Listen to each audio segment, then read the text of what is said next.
Owl's Paint Shop. A long, long time ago, no bird had any color. Sparrows, swallows, and bush warblers were all white.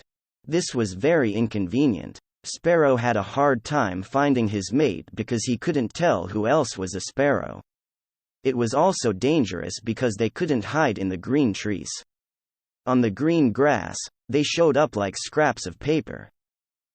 It was such trouble that they all went to ask God for his permission to paint themselves in different colors.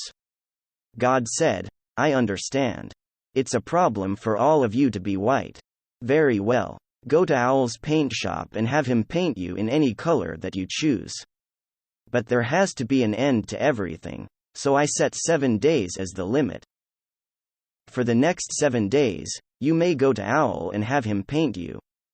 The first bird who went to Owl was Bush Warbler. She said, "I like the color of fresh leaves just coming out in May. Paint me that color, please." Owl said, "The color of young leaves. As you wish. I'll paint you in that green." He took his paintbrush and painted Bush Warbler a fresh green color. Next came Crane. "I like being white, but I want to try some red on my head. And also, it might look nice to have some black showing when I spread my wings. Paint me like that." "Very well," Owl said. He used his red brush on Crane's head and black on the lower edges of Crane's wings.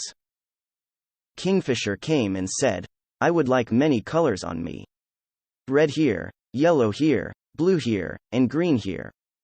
Paint me that way." "As you wish," Owl said and painted him in many different colors. Chinese Partridge said, "I like orange here and black here."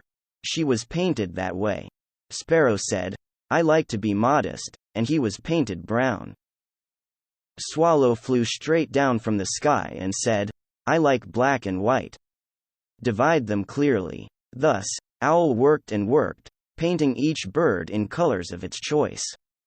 3 days passed, and 4 days passed, but Crow had not come yet.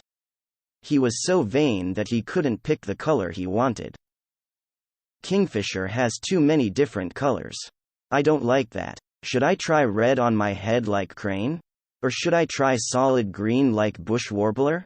He wondered and wondered, and soon it was the evening of the 7th day. "Oh, my goodness.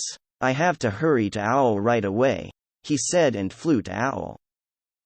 First, he thought he would go for Bush Warbler green.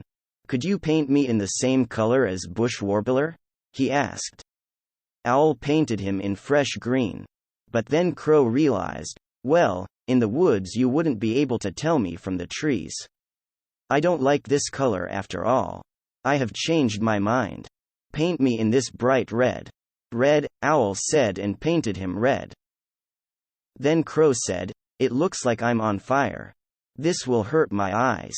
I want that modest brown instead." "Brown," Owl said and painted him in brown. But Crow said, "I look like a tree trunk. It's boring. I want that sky blue instead."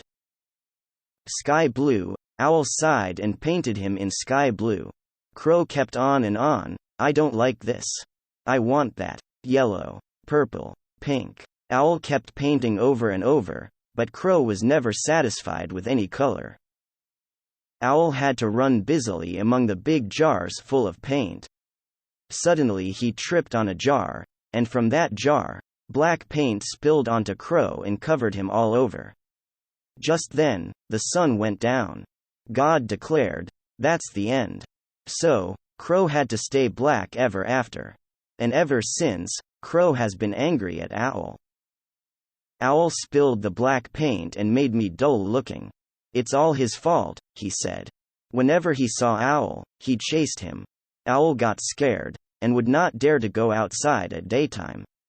Even nowadays, Owl sleeps in the depth of the forest during the daytime and sneaks out only at night.